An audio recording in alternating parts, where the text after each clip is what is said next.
Ini adalah rombongan pengawalannya pertama kali. Memang tetap ada pengamanan, tetap ada protokoler untuk tetap memastikan bahwa kepala negara Vatikan ini atau kepala negara Tahta Suci ini tetap berada dalam situasi yang aman. Nah, Paus Fransiskus masih menggunakan mobil SUV One yang juga tetap menurunkan jendelanya, kacanya untuk bisa dadah dan juga menyapa masyarakat secara langsung. Sayangnya memang tidak bisa berhenti di Bandara Soekarno-Hatta ini karena memang kalau kita melihat jadwal sebenarnya sudah harus berangkat pada pukul 9.45, tapi ini sudah pukul 10. Jadi nampaknya memang mereka mengejar juga perjalanan ataupun juga waktu untuk segera take off dan lanjut ke negara Papua Nugini. Tapi tentu sudah terdengar tadi bagaimana antusias dari masyarakat, warga-warga yang sudah datang dari pagi tetap menyapa, tetap memanggil Paus Fransiskus dan juga menyanyikan lagu-lagu untuk mengantarkan Paus Fransiskus melanjutkan perjalanannya ke Papua Nugini. Jadi, Adisti, kita akan menyaksikan bersama-sama Paus Fransiskus bersiap menaiki pesawat dan juga akan melanjutkan perjalanan apostoliknya ke yang ke-45 ke negara berikutnya. Tentu yang di-highlight adalah dan juga yang akan tetap diingat oleh masyarakat Indonesia, bagaimana kesederhanaan, bagaimana toleransi, bagaimana kedekatan dan keramahan dari Paus Fransiskus ini yang akan tinggal menjadi kenangan dan juga menjadi momen bersejarah bagi Indonesia yang sudah bisa menyambut Paus Fransiskus untuk datang ke Indonesia dalam lawatannya atau perjalanan apostoliknya yang ke-45. Baik, terima kasih informasinya jurnalis Kompas TV Triksi Valencia melaporkan langsung dari Bandara Soekarno-Hatta Tangerang, Banten. Dan yang Anda saksikan ini adalah mobil dari Paus Fransiskus yang sudah tiba di landasan Bandara Soekarno-Hatta Tangerang, Banten, saudara. Dan nantinya Paus Fransiskus ini sebentar lagi dalam hitungan menit saja akan meninggalkan Indonesia untuk melakukan kunjungannya ke Papua Nugini, saudara. Yang menarik sekali adalah ini tadi informasi dari Valencia mengatakan bahwa ini merupakan permintaan dari Paus Fransiskus menggunakan hanya pesawat komersil, bukan private jet. Mas Budiman.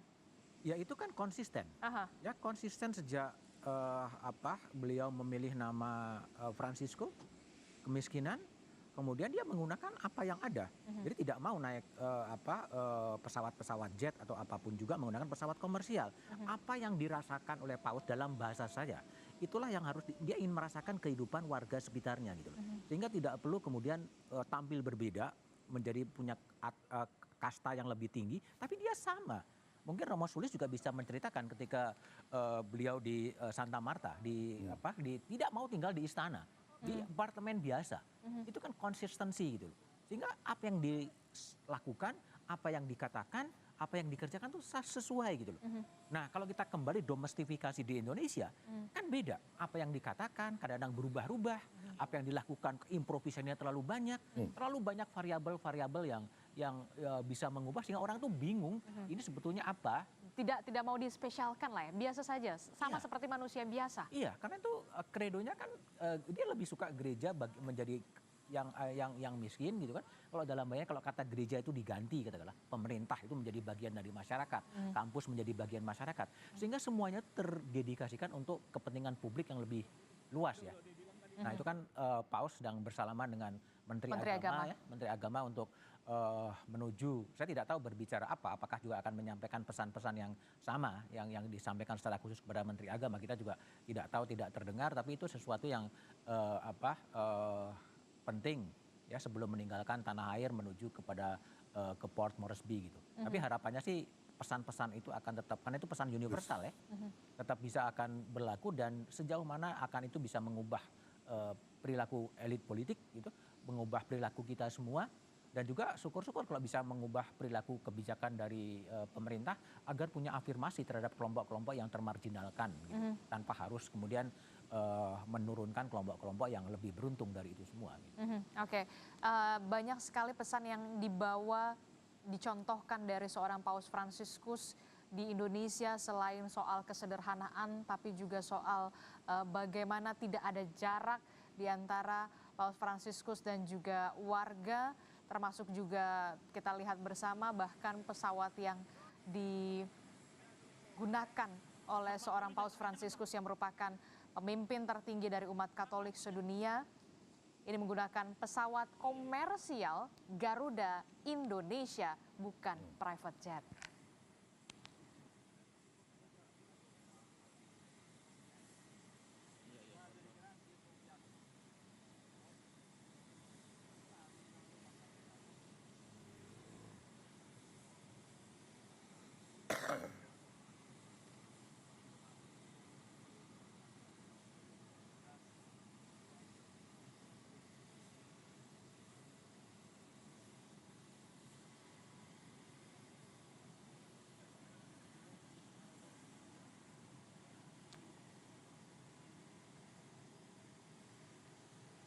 Ya, ini adalah visual di mana Paus Fransiskus sebentar lagi akan meninggalkan Indonesia. Saudara tadi juga sudah melihat Menteri Agama juga sudah, kemudian juga ada Effendi Simbolon, kemudian juga ada Dewan Pertimbangan Presiden juga hadir untuk memberikan penghormatan terakhir terhadap Paus Fransiskus.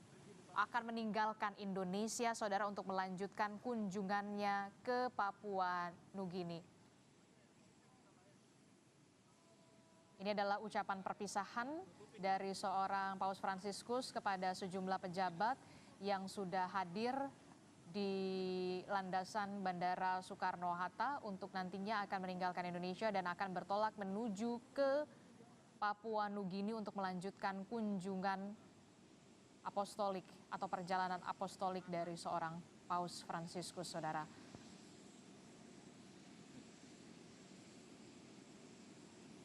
Kita tahu bersama Paus Fransiskus sudah berada di Indonesia sejak tanggal 3 September 2024 yang lalu dan akan melanjutkan kunjungannya ke Papua Nugini. Bahkan banyak sekali ini kita lihat bersama petugas-petugas dari bandara juga sudah mulai antusias sekali untuk bersalaman dengan seorang Paus Fransiskus yang merupakan pemimpin tertinggi dari umat Katolik sedunia. Saudara, kita akan lihat bersama. Oke, kita akan lihat.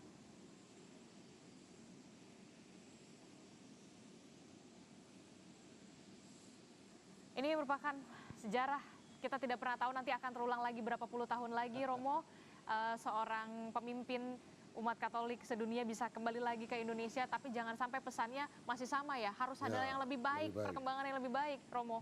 Kalau 35 tahun lagi usia saya 95 tahun, kayaknya nggak nyampe ke situ. Apalagi usia warga Indonesia ya kan, dengan adanya polusi yang sekarang ada di Jakarta dan juga bagaimana? Ya, Paus dengan genuinitasnya tadi, kesederhanaannya. Saya melihat Paus pertama-tama putra Argentina ya, dan di Argentina dia belajar banyak hal. Tentang kemiskinan, tentang ketidakadilan sosial, teologi pembebasan juga lahir dari sana. Bahkan gereja Katolik juga terbelah antara kaya dan miskin, itu fakta. Yes. Dan dari situ hatinya pasti sudah terlatih. Bagaimana saya harus bersikap sebagai rohaniwan, sebagai pemimpin tertinggi. Tadi sempat dikatakan kan, jangan lupakan orang miskin. Itu adalah pergulatan beliau yang sepanjang hidup.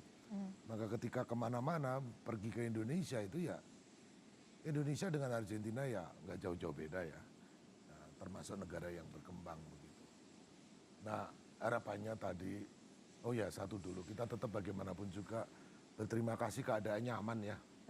aman, terima kasih kepada pemerintah yang mau berangkat. Terus, TNI dan juga Polri juga bertugas selama 3 hari ini. Saya tahu betul ini merupakan kerja keras semua dari TNI dan juga Polri untuk bisa. Wartawan juga kerja keras loh. Pakai lembur-lembur segala. Oke. Ya. Nah, apa namanya? Ya kita berterima kasih lah kepada pemerintah Indonesia yang sungguh mengusahakan kenyamanan untuk Paus. Nah, Paus sendiri sudah meninggalkan banyak pesan-pesan bersama juga tentu saja dengan kesederhanaan bersama dengan Imam Besar Masjid Istiqlal, Nasaruddin Umar. Dan bahkan momennya juga terlihat luar biasa ya.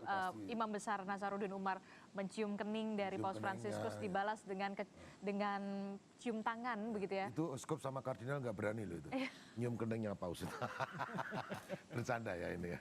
Karena kedekatan ya luar biasa. Nah, ini menjadi contoh kan, tidak ada jarak sebenarnya. Tidak ada ya, ketulusan itu.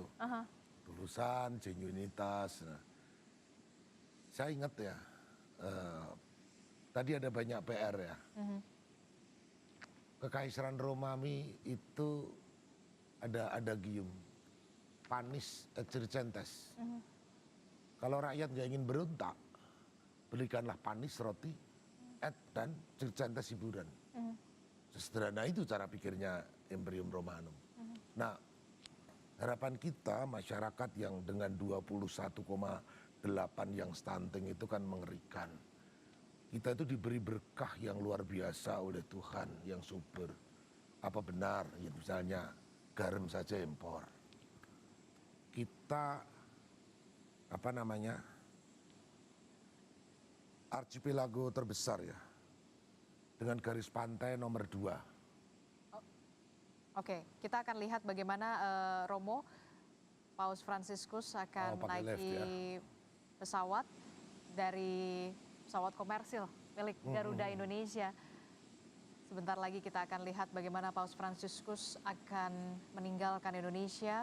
Tentu saja banyak pesan yang disampaikan selama kunjungan Paus Fransiskus ke Indonesia tanggal 3 sampai 6 September 2024 dan ini hari terakhir. Ya, sudah melihat bagaimana Paus Fransiskus akan memasuki pesawat komersil milik Garuda Indonesia dan meninggalkan Indonesia setelah sejumlah agenda dalam kunjungan Paus Fransiskus di Indonesia sejak tanggal 3 sampai tanggal 6 September, mulai dari bertemu dengan Presiden Joko Widodo sebagai pemimpin negara Vatikan, kemudian juga menghadiri pertemuan lintas agama yang juga dihadiri oleh tokoh agama di Masjid Istiqlal bersama dengan Imam Besar Masjid Istiqlal, Nasaruddin Umar. Ada juga momen menarik dan juga momen mengharukan pertemuan antara Imam Besar Istiqlal, Nasaruddin Umar bersama dengan Paus Fransiskus pada saat diusai pertemuan terowongan silaturahmi. Setelah itu kita ketahui bersama saudara, Paus Fransiskus juga memimpin Misa Kudus ataupun Misa Akbar di Gelora Bung Karno yang dihadiri 86.000 umat Katolik. 86.000 umat Katolik di Gelora Bung Karno untuk memimpin Misa Kudus atau Misa Akbar di Gelora Bung Karno. Ada banyak pesan dan juga misi yang disampaikan oleh seorang Paus Fransiskus dalam khotbahnya.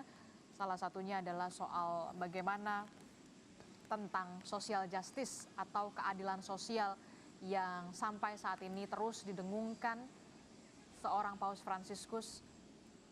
Tidak adanya kekerasan, hentikan kekerasan dan juga untuk terciptanya perdamaian dunia. Termasuk juga mengapa negara Vatikan begitu tertarik kepada Indonesia karena memang keberagaman dari agama dan juga budaya Indonesia, tapi kita tetap Bhinneka Tunggal Ika. Itulah yang kemudian kita harapkan ini jangan hanya menjadi event formalitas selama 3 hari, tapi implementasi yang harus dilakukan oleh seluruh umat, tidak hanya umat Katolik, tapi juga warga Indonesia, termasuk juga elit-elit kita, pemerintahan kita yang harus benar-benar bisa mengimplementasikan soal keadilan sosial, termasuk juga soal pola hidup sederhana. Iya, Gimana? jadi yang harus dibaca sebetulnya pesan soal katakanlah orang miskin. Itu pesan yang universal, ya, bukan semua agama akan berbicara soal orang miskin. Kalau kita merujuk kepada konstitusi, fakir miskin dipelihara oleh Fakir miskin dan negara, anak-anak terlantar. dipelihara oleh negara. Itu kan teks konstitusi, ya. Dan itu sudah jelas. Sudah jelas, sudah clear, itu dipelihara oleh negara lah. Sehingga bagaimana teks itu kemudian bisa diwujudkan, bisa diimplementasikan. Sehingga itu akan semakin jadi gitu. Sehingga janji-janji kemerdekaan, janji-janji yang ada di konstitusi itu betul-betul bisa segera mewujud. Kan ingat pidato Soekarno di 1 Juni 1945. Di era kemerdekaan tiada lagi kemiskinan. Ya, nah, itulah sekarang PR-nya 25,2 juta. Itu asumsinya kalau pengeluarannya adalah sekitar 2,5 juta. Kalau kemudian pengeluaran itu dinaikkan, akan makin besar juga orang miskin. Apakah itu masih sudah sesuai dengan tujuan kita hidup bernegara? Nah, itulah pekerjaan-pekerjaan rumah yang memang harus bisa ditangkap, ya, bisa ditangkap oleh elit, oleh pemerintahan baru. Apalagi ini lu 5 tahun lah ya, harusnya bisa dari nol lah ya untuk bisa menciptakannya. Iya, jadi banyak tadi ya kita berbicara bahasa Paus itu kan bahasa-bahasa diplomatik yang memang tidak mungkin beliau langsung kepada straight to the point. Ya. Kan dalam pidatonya kan beliau juga mengatakan ya, jika benar kalian tuan rumah tambang emas terbesar di dunia. Spesifik ya? Ya, harta yang paling berharga adalah kemauan agar perbedaan tidak menjadi alasan untuk bertikai, tetapi diselaraskan dalam kerukunan dan rasa saling menghormati. Disinggung soal tambang itu sebagai kekayaan. Tapi yang lebih penting adalah bagaimana perbedaan, bagaimana manusia-manusia ini diperhatikan. Itu dalam bahasa low context yang saya coba pahami. Nah, itu semangat-semangat itulah yang menjadi pekerjaan rumah, sehingga show tontonan 70 jam dari Paus melalui berbagai media sosial, itu kan luar biasa. Dan seharusnya itu menjadi refleksi, ya, refleksi bagi kita semua. Dan Paus clear ya, menyukakan bagi kewajiban manusia yang bekerja di bidang politik, ya, untuk betul-betul mengawal ini semua, mengawal kemajemukan, mengawal kemaslahatan bersama, mengawal ketimpangan, mengawal hak asasi manusia untuk betul-betul diwujudkan. Spesifik pesan itu disampaikan kepada orang-orang yang bekerja di wilayah politik. Nah, itu yang harus terus diingatkan, menjadi early warning system. Ya, early warning, mengingatkan bahwa akan ada bahaya kalau gap kemiskinan itu kemudian dibiarkan. Karena keadilan sosial itu kan sebenarnya akan mewujud pada sebuah perdamaian. Agak susah mewujudkan sebuah perdamaian tanpa ada social justice.